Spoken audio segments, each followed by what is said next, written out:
All right, so welcome everyone to a deep dive that I'm really excited about. We're going to be talking all about digital markets, and I know that might sound kind of intimidating or like something only for business folks, but trust me, whether you realize it or not, this is stuff that impacts all of us. Oh, yeah, for sure. I mean, think about it.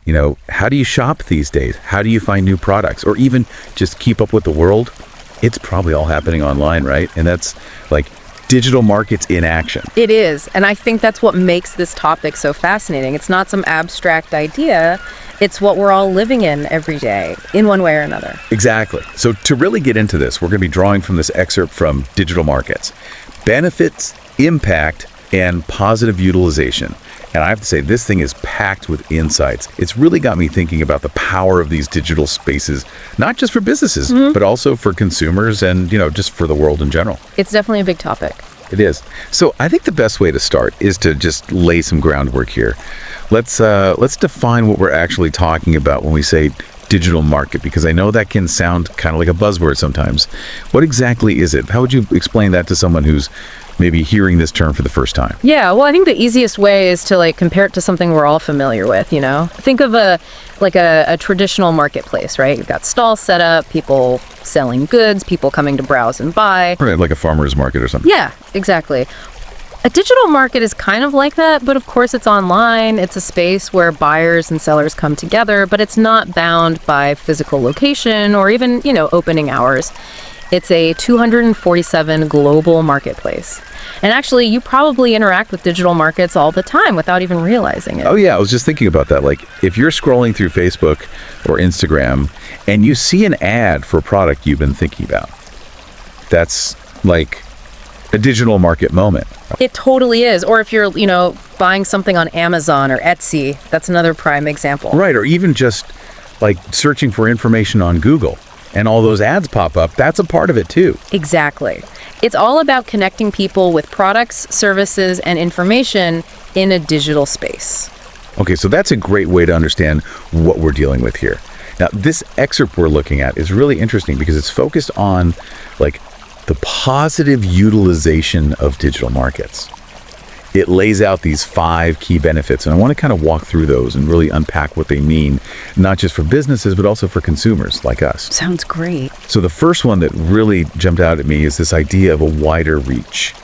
In the past, if you had a business, you were kind of limited to your local area, right? But now with digital markets, you can connect with customers from all over the world, which is huge. It is, and it's not just about selling more, right? It's about finding the right customers, the ones who are actually interested in what you have to offer. That's a great point. It's like you could have the most amazing product in the world, but if you're only marketing it to people in your town who might not even need it, you're not going to get very far. Right. But online, you can reach people who are specifically looking for what you have, no matter where they are in the world. And this is especially important for those niche markets, right? Like, those businesses that sell really specialized products that might not have a huge market in their immediate area. Absolutely. I mean, imagine you make, hand-painted birdhouses, for example. Okay. In a physical store, you're relying on people in your town who happen to need a birdhouse and your particular style. Online, though, you can connect with birdhouse enthusiasts all over the country, maybe even all over the world. Right. It's like suddenly that tiny market expands exponentially. Exactly. And that's a game changer for a lot of small businesses and entrepreneurs. Absolutely. And speaking of which, another big benefit that the excerpt highlights is cost-effective marketing, which is something that I think any business owner can appreciate, right? I mean, traditional marketing methods can be so expensive, like TV ads or print advertising. But online, you can reach a much larger audience for a fraction of the cost. Oh, yeah, definitely.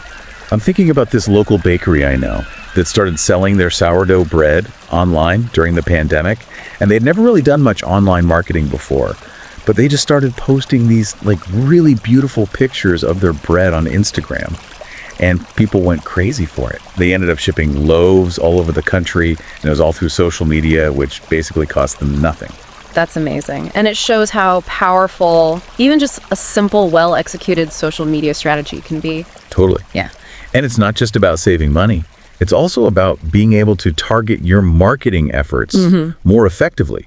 Like, you can use online advertising to reach people who are already interested in things related to your product or service, which is way more efficient than just like casting a wide net and hoping for the best. Right. It's all about reaching the right people at the right time. Exactly. Okay, so we've talked about wider reach, we've talked about cost-effective marketing, but the third benefit that I found really compelling is better customer engagement, which I think is something that often gets overlooked. Yeah, for sure. I mean, in the past, marketing was very much a one-way street, right? Companies would just blast out their message and that was it.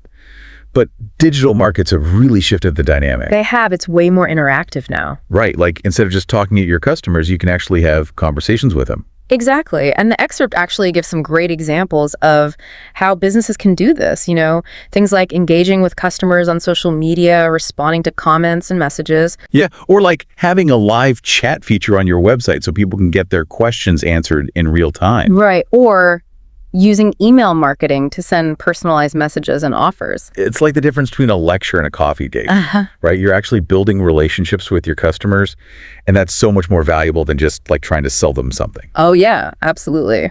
Okay, so benefit number 4, and this one's a biggie.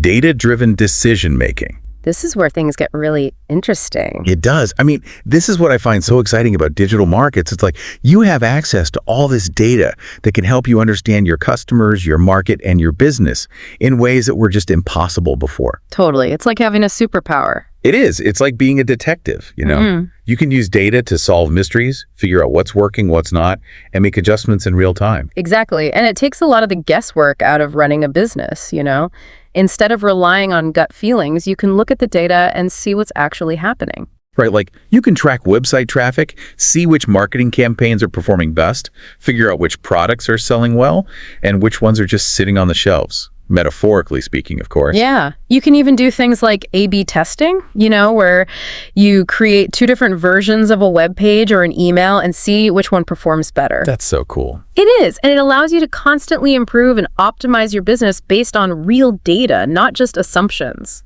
Okay, so that brings us to the 5th and final benefit highlighted in the excerpt. Flexibility and adaptability. This is crucial in today's world, for sure. It is. I mean, things change so quickly, and businesses need to be able to adapt if they want to survive, let alone thrive. Yeah, like, remember the old saying, the only constant is change? Yeah. Well, that's never been more true than in the digital age. So true. And digital markets allow businesses to be incredibly flexible and adaptable, right? Like, if you need to make a change, you can do it quickly and easily. Right, exactly. Like, let's say you've just printed thousands of brochures with your old phone number on them. Oh, no. In the past, that would have been a disaster. Right, total nightmare. But now, you can just update your website, your social media profiles, your online listings, and boom, problem solved. Right, it's like crisis averted. And that kind of agility is essential for any business operating in today's fast-paced world. Definitely. It allows you to pivot, experiment, and adjust to changing market conditions in ways that were never possible before. Okay, so we've talked about all these amazing benefits, but I also want to touch on the broader impact of digital markets, because it's not just about individual businesses succeeding, it's about how these markets are changing the world we live in. It's definitely a big picture topic. It is, and one of the things that our excerpt points out is that digital markets has really made commerce more accessible and efficient, not just for businesses, but also for consumers. Like, think about it. You can buy pretty much anything you want online from anywhere in the world and have it delivered to your doorstep. Right. It's incredible. And this has led to a surge in entrepreneurship. People who might not have been able to start a traditional brick and mortar business can now launch an online business from their living room. Right. And that's so empowering, especially for people who maybe don't have access to traditional funding sources or who live in areas where there aren't a lot of opportunities. Exactly. And it's not just about creating new businesses. It's also about leveling the playing field. Right. Small businesses can now compete with much larger companies on a global scale, which is something that would have been unthinkable just a few decades ago. And this also leads to more choices for consumers, right? Mm-hmm. Like, we're no longer limited to just the products and services that are available in our local area. Right. You can find products from all over the world, which is amazing. And this increased competition also drives innovation. Companies are constantly trying to come up with new and better products and services to attract customers. Absolutely. And I think one of the most striking examples of how digital markets have reshaped the landscape is the rise of influencers and content creators. Oh, yeah, for sure. I mean, this is a phenomenon that just wouldn't exist without digital markets. People are building entire careers and businesses online, leveraging social media and digital platforms to connect with their audiences and build huge followings. It's incredible, and it really shows how digital markets have democratized the media landscape. Right, like anyone with a good idea and a smartphone can potentially reach a global audience. Exactly. And this has created so many new opportunities, not just for creators, but also for consumers who now have access to a wider range of voices and perspectives. So we know that digital markets are powerful. We know that they've already had a huge impact on the world. But the question is, where do we go from here? What does the future hold for digital markets? Well, I think one thing that's clear is that they're only going to become more integral to our lives and the global economy in the coming years. Right, like it's not a fad, it's the future of commerce, right? Exactly. And this excerpt we've been talking about really emphasizes that point. As technology continues to advance, we can expect even more innovative ways of connecting, buying, selling, and interacting online. So any predictions about what those innovations might look like? Well, one thing that really fascinates me is the potential for hyper-personalization. Imagine, walking into a virtual store that's tailored specifically to you based on your past purchases, your browsing history, your preferences, even your, mood that day. Wow.